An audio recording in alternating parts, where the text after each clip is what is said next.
Bismillahirrahmanirrahim. Assalamualaikum warahmatullahi wabarakatuh.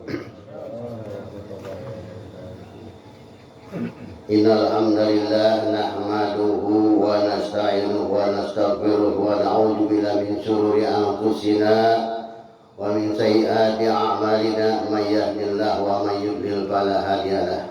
Asyhadu an la ilaha illallah wahdahu la syarika lah wa asyhadu anna Muhammadan abduhu wa rasuluh.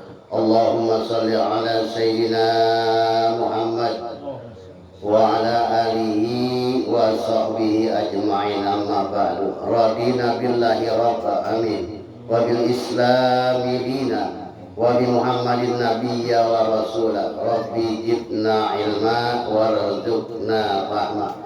Rabbi sahri sadri wa yassir li amri wa hlul 'uqdatam min lisani yafqahu qawli bi rahmatika ya arhamar rahimin. Alhamdulillah, puji syukur kita panjatkan kehadirat Allah Subhanahu wa taala sehingga malam ini kita dapat kumpul kembali, yaitu setiap malam Rabu pengajian kita rutin. Masih bersyukur kepada Allah Subhanahu wa taala, hati kita masih dikuatkan untuk berjalan menuntut ilmunya Allah Subhanahu wa taala, dan mudah-mudahan setelah kita melangkahkan pulang dari majlis ini, Allah mengampuni segala dosa-dosa kita, amin ya rabbal alamin. Selawat serta salam mudah-mudahan dicurah limpahkan kepada junjungan alam Nabi besar kita Muhammad sallallahu alaihi wasallam beserta keluarganya dan sahabatnya, dan kita sebagai pengikutnya yang selalu menjalankan sunnah-sunnah Rasul. Mudah-mudahan nanti kita di yaumil kiamah mendapat syafaatul uzma dari Nabi kita Muhammad sallallahu alaihi wasallam. Yang saya hormati dan saya muliakan para jamaah malam ini, mudah-mudahan kita dipanjangkan umur kita, disehatkan badan kita, dikuatkan iman dan Islam kita, sehingga akhir-akhir zaman ini kita masih mau duduk di majelis ilmu. Karena kalau kita lihat dengan mata kasat mata kepala kita, orang udah banyak yang mengabaikan masa bodoh dengan menuntut ilmu. Yang disibukkan sekarang adalah urusan dunia. Apalagi yang merasa sehat, duitnya banyak, hartanya banyak, udah lupa. Alhamdulillah kita dikasih cukup oleh Allah sehingga kita masih bisa menjalankan yaitu perintah Allah yang diwajibkan oleh Allah Subhanahu wa taala, amin ya rabbal alamin. Jamaah sekalian yang saya hormati dan yang dimuliakan oleh Allah Subhanahu wa taala, malam ini saya buka kitab Mukhtarul Hadis, yaitu yang pertama saya buka tentang larangan tertawa di dalam masjid. Di sini dari hadis riwayat Dailami dari Anas radhiyallahu anhu berkata, Rasulullah SAW telah bersabda, yaitu ad-dhahiku fil masjid julmatun fil qabri. Di sini kata Rasulullah dalam keterangan ketawa-ketawa di dalam masjid adalah satu kegelapan dalam kubur. Jadi orang masuk dalam masjid bercanda, ketawa-ketawa. Jadi masjid itu bukan untuk. Di sini larangannya sangat keras bahwa apabila di dalam masjid itu kita harus bertujuan, yaitu yang dikatakan iktikaf. Jadi setiap masuk masjid, dalam hati kita membaca doa masuk masjid, lalu kita niat, aku niat beriktikaf di dalam masjid ini, dan tidak untuk bercanda, tertawa-tawa. Orang yang sering tertawa terbahak-bahak, bercanda di dalam masjid, maka di sini dalam keterangannya adalah satu kegelapan di dalam kubur. Apabila dia mati, nanti kuburnya diberi kegelapan. Jadi setiap datang masjid, walaupun belum tibanya waktu sholat, walaupun belum qomat, tetap kita berdoa pada Allah Subhanahu wa taala. Karena apa? Doa mustajab itu antara azan dan iqamah. Jadi selama habis ajan tuh, kalau belum qomat udah kita angkat tangan kita, doa di situ, terserah kita minta apa, minta dunia kayak, minta kesehatan kayak, minta keselamatan kayak.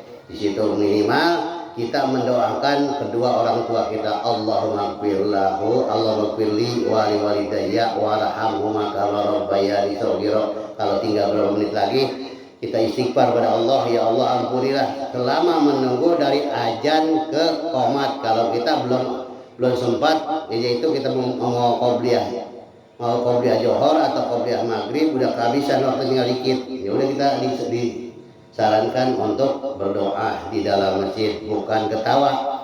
Bagi orang yang ketawa-ketawa di dalam masjid adalah satu kegelapan dalam kubur. Di sini dalam keterangan tidak boleh membuat ketawa-ketawa orang, kita bercanda di sini dalam masjid, karena masjid itu tempat manusia bertafakur.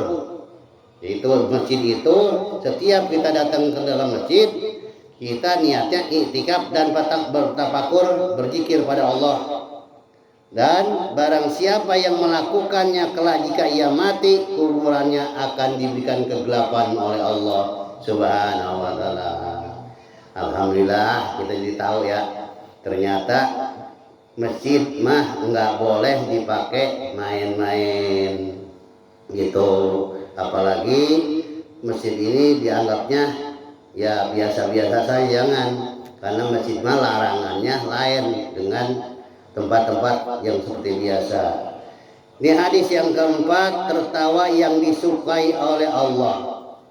Di dalam keterangan tersebut bahwasanya ketawa itu ada dua macam, yaitu ketawa yang disukai oleh Allah dan ketawa itu ada yang dimurkai oleh Allah.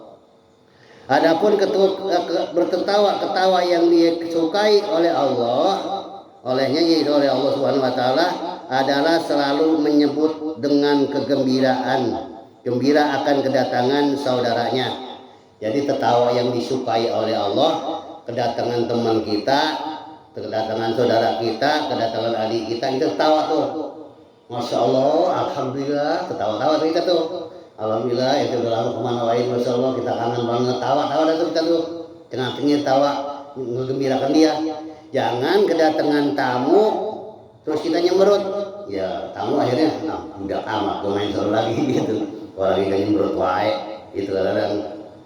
Jadi kedatangan siapapun, saudara, tetangga, teman, itu kita harus sambut dengan ketawa-ketawa, tersenyum yang menyenangkan hatinya.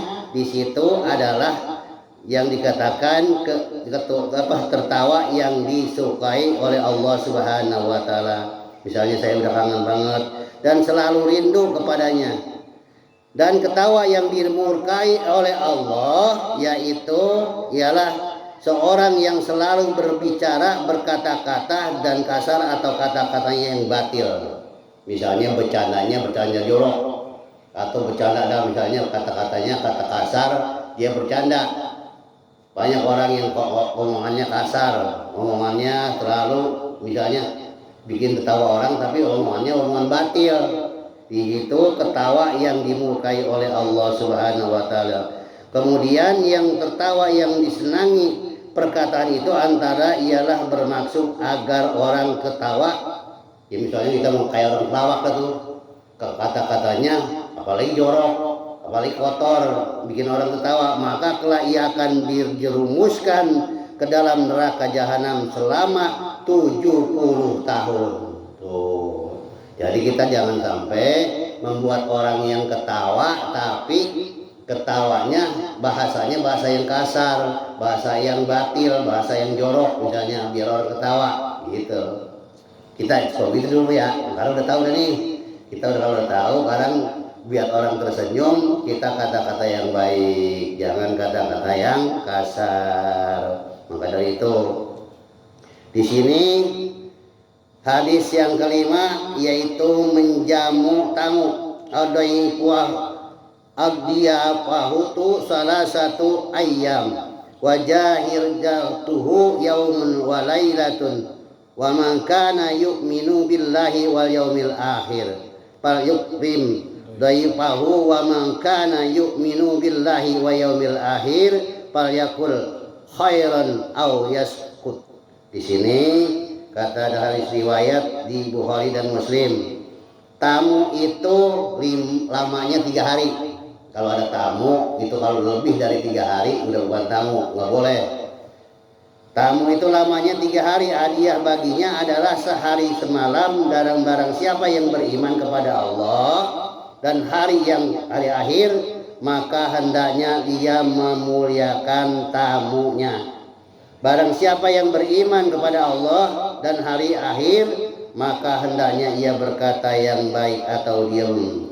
Jadi kalau kita beriman bahwa nanti ada air di padang mahsyar atau kiamat, itu memuliakan tamunya. Yang tadi saya bilang, udah disambutnya dengan gembira, udah disambutnya dengan senyum, tamu itu bahagia, senang, lalu disuruh duduk, dikasih air minimal gitu.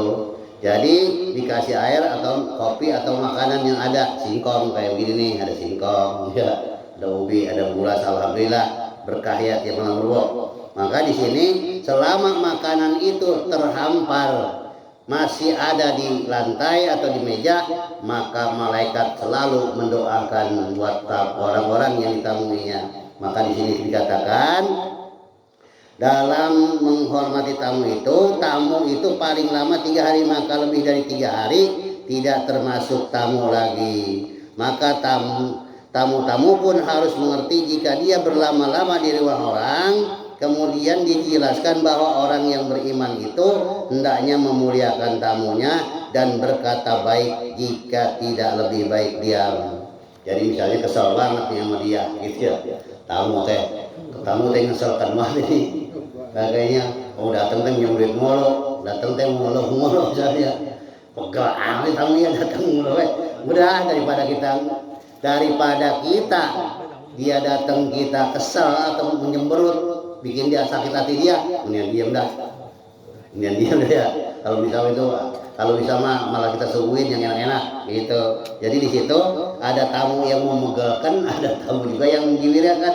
Banyak sekarang mah, zaman sekarang ini banyak tamu yang memegelkan, ngomongin dulu kadang, masya Allah ini saya ya usaha kuatan buat masak nggak ketemu, itu ada kadang gitu ya, ada ya Allah ini gimana ini besok belum nggak ada, kita agak kadang gitu ya, kadang kita juga sama gitu. Makanya di sini kata Nabi dalam hadis riwayat dari Abu Darda berkata, adaifu ya'ti birizqih wa yartahillu bi dunubil qaum yumahhisu anhum dunubahum.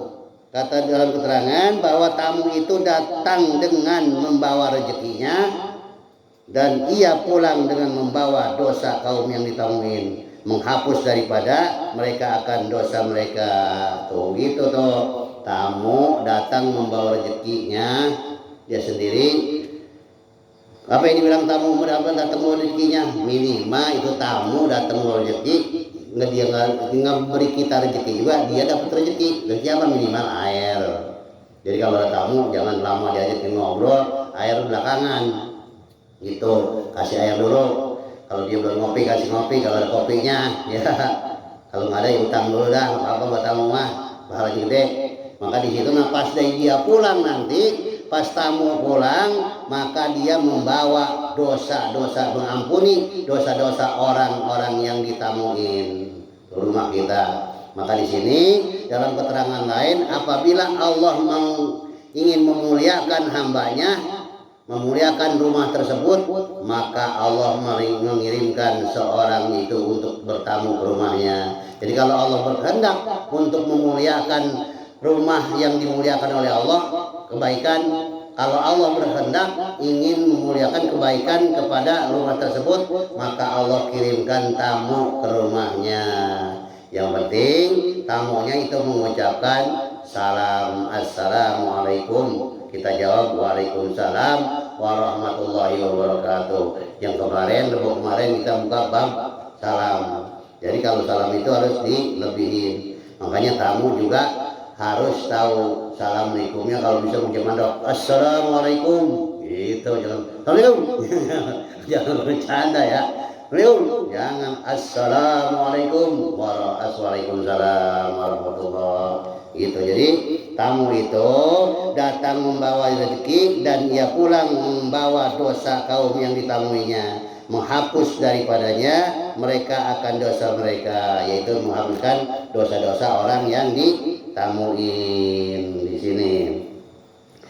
Hadis yang kedua dari huruf di sini dalam hadis, berbakti kepada orang tua, taatullahi taatul walidi wa ma'siyatuhu lillah wa ma'siyatullahi ma'siyatul walidai.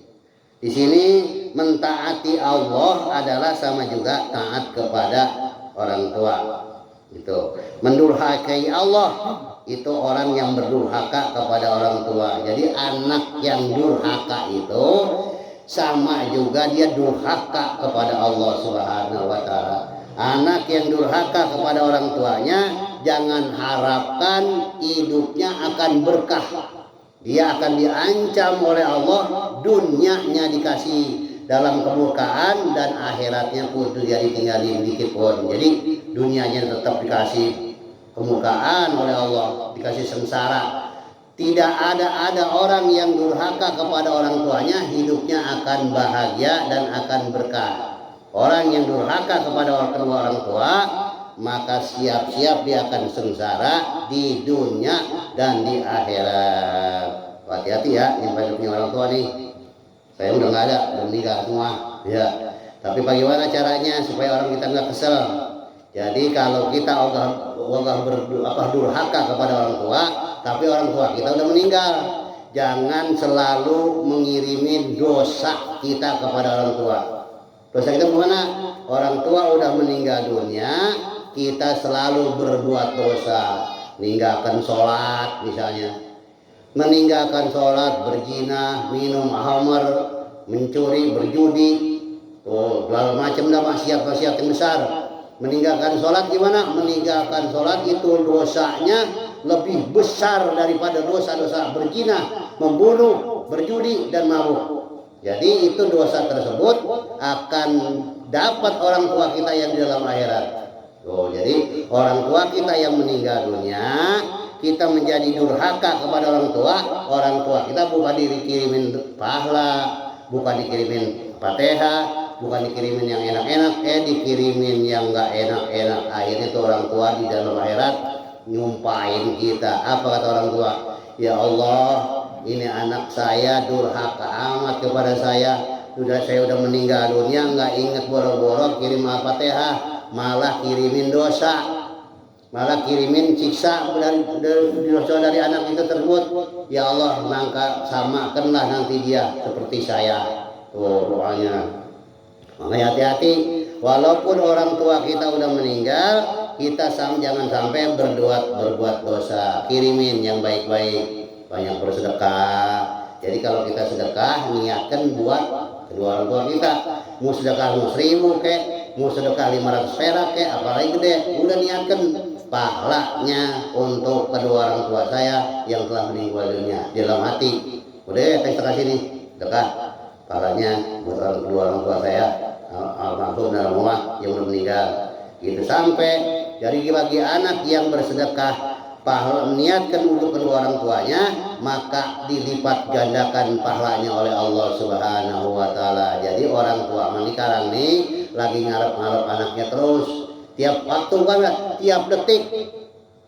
Bukan tiap waktu, bukan tiap malam Jumat, bukan tiap detik orang yang meninggal dunia itu ngarep-ngarep dari anaknya itu kiriman doa untuk orang tuanya. Bukan dikirimin dia berbuat dosa, dia mabuk, dia zina, dia tidak mau sholat, meninggalkan sholat wajib, maka sama juga dia menyiksa orang tuanya di dalam kubur. Anak durhaka itu bukan durhaka waktu dia masih hidup, orang tua meninggal juga bisa jadi anak durhaka. Kenapa? Karena orang tuanya sekarang nih di dalam akhirat lagi berngarep-ngarep anaknya untuk kiriman pahala. Nah ini kita duduk di sini nih. Sekarang orang yang duduk di majelis ilmu yaitu pahalanya sekarang lagi ngalir nih. Orang tua kita ini lagi dapat kesenangan nih selama kita duduk sini sampai pulang. Orang tuanya yang meninggal dunia, anaknya duduk di majlis taklim, pahalanya dikirimkan, disampaikan kepada almarhum dan almarhumah keluarganya. Di sini makanya di sini orang yang berbakti kepada orang tua itu akan mendapatkan, yaitu mendapatkan berkah dari Allah Subhanahu wa taala. Hadis yang keempat, pahala menuntut ilmu. Di sini dalam keterangan hadis, orang yang menuntut ilmu adalah orang yang mencari rahmat. Orang yang menuntut ilmu adalah orang yang melaksanakan rukun Islam dan pahalanya akan diberikan bersama. Tuh, kan? Di dalam hadis terangan. Jadi orang yang menuntut ilmu itu, orang yang menuntut ilmu adalah orang yang mencari rahmat Allah. Berarti kita lagi dapat rahmat di malam ini. Jadi rahmat. Dan orang yang menuntut ilmu adalah orang yang melaksanakan rukun Islam dan pahalanya akan diberikan bersama. Jadi kita dapat pahala, orang tua kita dapat pahala. Tuh di sini. Hadis ini menunjukkan betapa besarnya pahala orang yang menuntut ilmu pengetahuan sehingga disamakan dengan pahala nabi-nabi. Ya, barang siapa yang menuntut ilmu, maka ini malaikat yang ada di daratan dan ada di lautan, binatang-binatang yang ada di daratan dan di lautan, semuanya memohon istighfar, mohon ampun kepada orang-orang yang sedang menuntut ilmu. Jadi di sini menuntut ilmu adalah fardu atas tiap-tiap orang Islam. Dan sesungguhnya orang yang menuntut ilmu itu meminta ampun baginya tiap-tiap sesuatu. Nih, jadi semua tiap-tiap sesuatu ini kayak misalnya kayak Bang Mamun dari Bojong Kopassus itu yang dilewati oleh dia, binatang ikan dalam lautan pun meminta ampun buat orang-orang yang menuntut ilmu. Masya Allah, ternyata menuntut ilmu itu besar pahalanya, dan malaikat pun yaitu mohon ampun buat orang-orang, malaikat, binatang yang ada di daratan dan di lautan, dan pohon-pohon yang dilewati orang-orang yang kita berangkat dari rumah nih buat menuntut ilmu. Terus itu pohon-pohon yang rumput-rumput yang ada yang kita lewatin, binatang yang kita lewatin ada di situ, ada cecek, ada apa di situ, ada cacing, ada semut. Itu semuanya memohon ampun, meminta ampun buat orang-orang yang melaksanakan menuntut ilmunya Allah Subhanahu wa taala. Masya Allah, ternyata ya saya yang baca juga jadi baru tahu gitu. Ini kan bukan ngaji, ini kita sama-sama belajar. Ya, sama-sama belajar. Saya ingin menerangkan besar pahalanya mencari ilmu pengetahuan, itu ilmu agama terutama, bukan ilmu dunia. Misalnya sekolahnya sekolah umum, pelajarannya pelajaran umum yang nggak ada dasar akhiratnya, itu lain dengan menuntut ilmu agama. Jangan disamain. Wah, anak saya lagi menuntut ilmu nih, menuntut ilmunya pelajarannya umum semua, matematika, IPA, buat dunia sudah, buat agamanya nggak ada. Itu tidak disamain dengan orang yang menuntut ilmu agama di sini. Sehingga besar pahalanya mencari ilmu pengetahuan, sehingga ikan di lautan turut mendoakan, meminta ampun kepada Allah untuknya, dan seluruh isi dunia turut memohonkan ampun untuknya. Gede amat ya, besar, Masya Allah. Ternyata kita ini malam ini lagi mendapat rahmat dari Allah Subhanahu wa taala.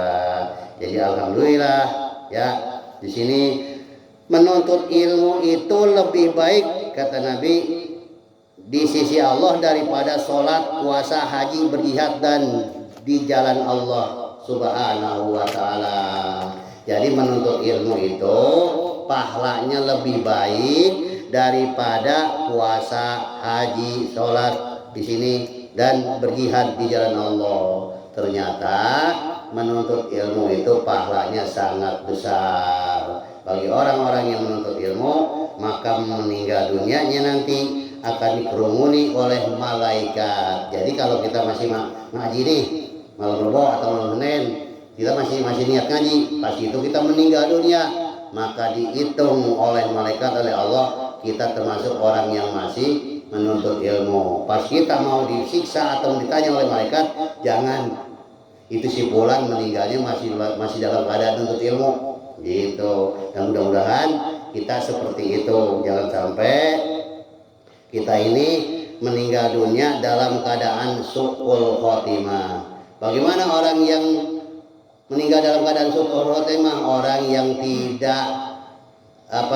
peduli sama sekali dengan agama. Orang yang tidak peduli sama sekali dengan riungan agama. Kan banyak orang nggak peduli pisan, dia nggak peduli pisan sama pengajian, nggak peduli pisan sama ajan. Ada suara ajan cuek main HP, ada suara ajan cuek ngobrol, ada suara cuek nonton TV, ada suara ajan tetap barang siapa yang apabila dia mendengarkan suara ajan di masjid, di musola, lalu dia terus cuek, ngobrol ya ngobrol, main HP yang main HP, nonton TV, itu maka di sini kata Nabi, maka dikhawatirkan nanti matinya dalam keadaan su'ul khotimah. Nauzubillahi ya. Di sini dalam keterangan, barang siapa yang mendengarkan ajan, Allahu Akbar, ngobrol Allahu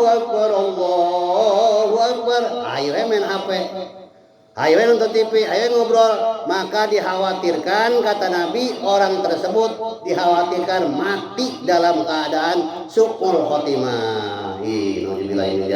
Takut-takutnya kita ahli ibadah, sholatnya rajin, ngajinya rajin, pas mati dalam keadaan su'ul khotimah. Dan banyak, habis ngapain dia mati? Lagi ngobrol, ngopi bareng-bareng, ngobrolnya ngomongin orang. Di situ mukibah tuh ngomong, pas dia mau bangun ngegeledak mati dalam keadaan su'ul khotimah. Habis ngapain? Habis menggibah orang, habis ngomongin orang, kejelekan orang. Pas dia bangun, pas mau jalan ngegeledak, meninggal. Itu makanya orang yang mendengarkan ajan lalu dia tidak menjawabnya suara ajan. Allahu Akbar, Allahu Akbar, Allahu Akbar, Allahu Akbar. Asyhadu an la ilaha illallah, asyhadu an la ilaha illallah. Hayya 'alas shalah, la haula wala quwata illa billah. Di situ jawabnya. Bagi orang yang tidak peduli dengan suara ajan, lagi mancing ya mancing, lagi main judi ya judi, lagi main HP ya main HP, maka dikhawatirkan oleh kata Nabi, orang tersebut mati dalam keadaan su'ul khotimah. Mudah-mudahan kita setelah saya ngomong begini nih, saya nih terutama kita semua nih ngaji, apabila besok ntar mendengar ajan, maka kita harus sambut ajan tersebut, berhenti dulu dan soh ya. Jadi saling mengingatkan, saling mengingatkan. Misalnya kita lagi ngobrol, datang aja Johor, bentarlah nanti lihat kita istirahat nih, dengerin ajan dulu, gitu. Jadi saling mengingatkan, nanti saya lupa atau bapak-bapak sekalian lupa, jangan sampai seperti itu. Dan ada lagi dalam keterangan saya pernah baca di sini nggak ada, belum ketemu hadisnya. Bagi orang apabila ada suara ajan, lalu dia tiduran, lagi tiduran nih, diam ngedengerin ini bari tiduran, ya kan kita lagi tiduran nih, lagi tiduran, ada suara ajan, segera bangun tuh. Kalau barang siapa yang mendengar aja ada suara ajan, lalu dia tiduran, nggak bangun, boro-boro nyambut suara ajan, maka di situ dikhawatirkan nanti matinya, mayitnya, jasadnya akan dikejar berat oleh Allah Subhanahu Wa Taala, lebih berat daripada batu yang 1 ton. Ada seperti itu. Saya pernah ngalamin. Ini orang sakitnya udah lama, awaknya udah tinggal tulang luang. Kata saudara saya, coba itu geserkan, jangan pindahin dari kasurnya. Ya pikir orang udah kuliah ente, astagfirullahaladzim. Bertiga itu saya pernah semasan. Jadi buat siapa itu? Buat orang yang mendengar ajan, dia tidur ya tidur misalnya lagi tidurnya, lebih Johor tidur, pas itu asar ajan, ya udah sengaja tidur. Apalagi subuh, udah ngedengar subuh, ajannya nggak bangun, ngejublok dulu nih, itu orang tersebut nanti akan matinya dikasih berat jasadnya oleh Allah Subhanahu wa taala. Berat dosanya dan juga berat jasadnya, naudzubillah. Ya, hati-hati ya. Jadi buat aja nih. Kalau ada azan apalagi subuh, ya. Subuh itu waktu yang sangat berharga. Manusia dinilai, orang itu dinilai ibadah ini istiqomah itu lihat dari subuhnya. Walaupun dia dipanggilnya ulama, ustadz misalnya ya, tapi subuhnya nggak pernah jamaah, apalagi apa nggak sholat. Sholat subuhnya setengah 6. Ya, orang tersebut boleh dinilai oleh Allah dalam ibadahnya belum istiqomah, masih main-main. Kalau ibadah yang subuhnya belum bisa berjamaah dalam kata Nabi sini, maka di sini orang tersebut dinilai oleh Allah ibadahnya belum kurang sempurna, masih main-main. Ya, hati-hati nih. Ya, hati-hati ya kita nih, mudah-mudahan mumpung kita lagi dikasih sehat, sholatnya berjamaah. Jangan selalu di rumah, sholatnya jangan di rumah. Bapak-bapak, di rumah mah nggak ngejamin apa? Nggak ngejamin bacaan kita, Fatihah kita juga masih rusak, rukuk kita juga sempurna. Masya Allah, orang yang akan menyesal, orang yang sholatnya selalu di rumah, subuhnya selalu di rumah, padahal dia belum pinter. Bacaan sholatnya, bacaan rukuk dan sujudnya, maka kita khawatir nanti sholat kita 10 tahun, 30 tahun, 50 tahun kita sholat, ternyata pas kita di dalam kubur, sholat kita tidak ada apa-apanya, agak diterima. Ya, mudah-mudahan kalau masih penyakit, kalau masih nuntut ilmu ini mah masih ada senggang-tenggangnya dari Allah Subhanahu wa taala. Ya, malam ini saya buka yaitu kitab Mutawalul Hadis. Mudah-mudahan ada masih panjang di sini, ya ganti-gantian, mudah-mudahan ada manfaatnya. Saya membacanya dan sama juga kita belajar. Malam ini sama-sama kita belajar, bukan saya nggak niat ngajarin, ini sama-sama kita belajar sambil mengingatkan ya. Supaya apa? Supaya nanti kehidupan kita, ibadah kita diterima oleh Allah Subhanahu wa taala. Hati-hati jangan sampai kita mati ini dalam keadaan su'ul khotimah. Mudah-mudahan kita berdoa pada Allah Subhanahu wa taala, nanti kita dimatikan, kita dan keluarga kita, anak dan istri kita mati dalam keadaan husnul khotimah. Amin ya rabbal alamin. Diterima amal ibadah kita, diterima iman Islam kita, dan mati kita dalam ketenangan, masuk surga, dan di dalam kubur kita diberikan keterangan oleh Allah, kekuasaan oleh Allah Subhanahu wa taala. Amin ya rabbal alamin. Kurang lebihnya saya mohon dibukakan pintu maaf yang seluas-luasnya, karena saya bukan ngajarin, ini mah lagi ngingetin bareng-bareng, kita ngaji bareng-bareng. Mudah-mudahan Allah mengampuni dan Allah meridhoi, dan saya mohon dibukakan pintu maaf, beribu-ribu maaf apabila ada kesalahan, dan kata-kata saya itu apabila ada salah itu datangnya dari mulut saya dan lidah saya, benarnya datang dari Allah dan Rasulnya. Oleh karena itu, sekian, mudah-mudahan ada manfaat. Akhirul kalam, wassalamualaikum warahmatullahi wabarakatuh.